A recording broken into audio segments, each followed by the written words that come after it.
السلام عليكم عيالة الحدقات، كديرين؟ لاباس عليكم؟ بخير؟ اش اخباركم البنات؟ اليوم هذا الفيديو انا درتو لكم قصير. بزاف ديال البنات قلتوا لي راه الفيديو ديري لنا فيديو يكون مختصر، يكون قصير، ما يكونش طويل. اليوم انا قصرته لكم. بقاو معايا باش تشوفوا هذه المعسله هذه المحنشه غير بالكاوكاو، كتجي واعره وكتجي زوينه.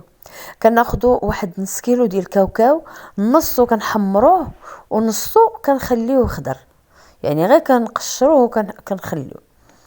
يعني كديروا نتوما الكميه اللي بغيتو كيلو مثلا ديال الكاوكاو، نصو كتحمروه ونصو ما كتحمروش. صافي وغادي تطحنوه. الاولاني غادي نطحنوه بحال هكا بوحدو، عاد غنزيدوا عليه الكميه، يعني كنطحنوه بشويه بشويه. من الطحنه الاخرانيه كنزيدوا معاه السنيده. ملي كنطحنوه كاملين كنزيدوا كاس ديال السنيده، وحاولوا ما تكثروش السنيده حيت المحنشه مازال غادي تطفيوها في العسل. من الاحسن تقللوا السكر، وكديروا حج معالق صغار ديال القرفه وكطحنوا. يعني ملي طحنوه ما طحنوش حتى تولي لكم هكاك معلك، يعني غتخليوه واحد شويه فيها واحد الحبيبات شويه باش كيجيك هذاك، كيجيكم داك الكروكون في هاد المحنشه. صافي دابا غادي تزيدوا واحد 2 معالق ديال الماء الزهر، وكتزيدوا 2 معالق ديال الزبده.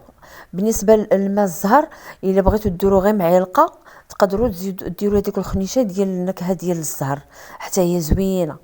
اما بالنسبه للزبده ديروا الزبده ديال الماكله وما ديروش الزبده ديال البواطه، باش تجيكم هكا العقده المذاق ديالها زوين. وهاد المحنشه كتجيكم زوينه بزاف.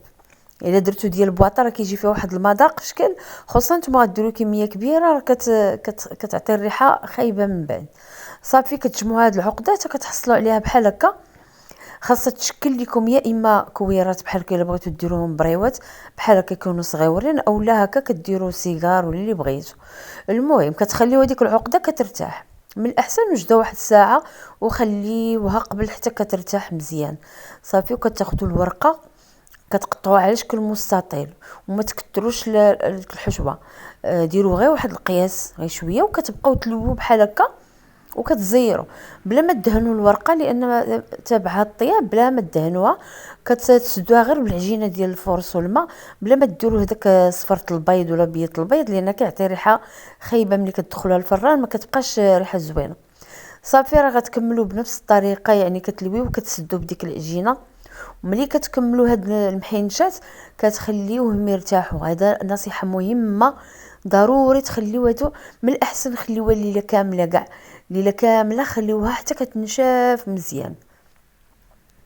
وكتدخلوها الفران، كدهنوا قبل ما تدخلوها كدهنوها بشويه ديال الزيت، غير بشويه الزيت. صافي وكتدخلوها الفران، فران ناقص، وما تحمروهاش بزاف، غير كتذهب.